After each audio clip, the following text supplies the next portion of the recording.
আসসালামু আলাইকুম। আপনারা দেখতে পাচ্ছেন যে বিভিন্ন সময়ে আমি এই দোকানটি দেখিয়েছিলাম। দোকানটি নদীগর্ভে অলরেডি বিলীন হওয়ার পথে। এই যে অলরেডি বিলীন হওয়ার পথে নদীগর্ভে, ঠিক আছে। এটা হচ্ছে গোমতী নদী।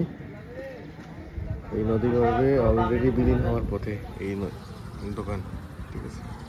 আমি যদি ঘুরিয়ে ঘুরিয়ে দেখাই যে দোকানের মালিক যখন মনে করেছে যে এই দোকানটি হয়তো বা এখানে আর থাকবে না, পড়ে যাবে নদীতে, তখন এখান থেকে তার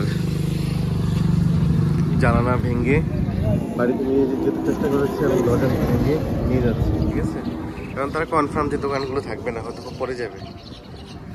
এই হচ্ছে পরিস্থিতি। বিভিন্ন সময় বিভিন্ন জিনিস, বিভিন্ন সময়ে বিভিন্ন এই কাজগুলো আমি দেখিয়ে যাব এবং দেখিয়েছি। আমার চ্যানেলে আপনারা দেখেছেন, এবং যারা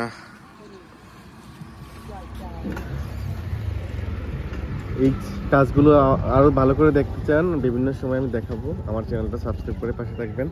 এই যে এই দোকানগুলো, ঠিক আছে, এগুলো পড়ে যাবে, এগুলো হয়তো বা কিছুদিনের মধ্যে পড়ে যাবে।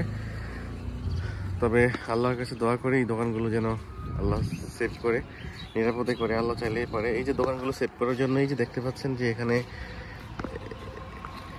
এই বস্তাগুলো দেওয়া হয়েছে পানি ভবন থেকে, কুমিল্লা যে পানি ভবন আছে, পানি ভবন থেকে, ঠিক আছে। এই হচ্ছে সর্বশেষ পরিস্থিতি দোকানের। এই যে এখান থেকে পড়ে গেছে, অলরেডি পড়ে গেছে, ঠিক আছে, অলরেডি পড়ে গেছে। আর পরিস্থিতি খুবই ভয়ানক। এই যে দেখতে পাচ্ছেন যে মাটি, এখানকার যে মাটি ছিল বিল্ডিং এর নিচে, যেখান থেকে স্ট্রাকচার করে নিয়ে আসছে উপরে, সেই স্ট্রাকচার সহ নিচে পড়ে গেছে। এই যে নদীগর্ভে বিলীন হয়ে গেছে, ঠিক আছে। দেখতে পাচ্ছেন, এই হচ্ছে পরিস্থিতি। আপনারা যারা এটা দেখতে পাচ্ছেন সবাই লাইক কমেন্টস দিবেন প্লিজ, কারণ আপনাদের জন্যই অনেক কষ্ট করে এগুলো করা, অনেক দূরে এসে এগুলো করা, ঠিক আছে। আমি টাইম টু টাইম আপনাদেরকে এটার ফাইনালি দেখাবো লাস্ট কি হয়, সর্বশেষ। এখনো দোকানটিকে বাঁচানোর জন্য পানি ভবন যদি এখানে কমপক্ষে 5 থেকে 10,000 বস্তা দেয়, তাহলে এই দোকান সহ এখানে একটা বাজার আছে, বাজার সেভ হয়ে যাবে। এটা হচ্ছে কুমিল্লা জেলার বরিচং থানার গোবিন্দপুর গ্রাম, এবং গোবিন্দপুরের যে বাজার আছে, এই যে বাজার, সেই বাজারের চিত্র এটি। আমি যদি আপনাদেরকে সুন্দর করে দেখাই, এই যে এই দোকানটি দেখতে পাচ্ছেন, এই দোকানটি নদীগর্ভে বিলীন হয়ে যেত।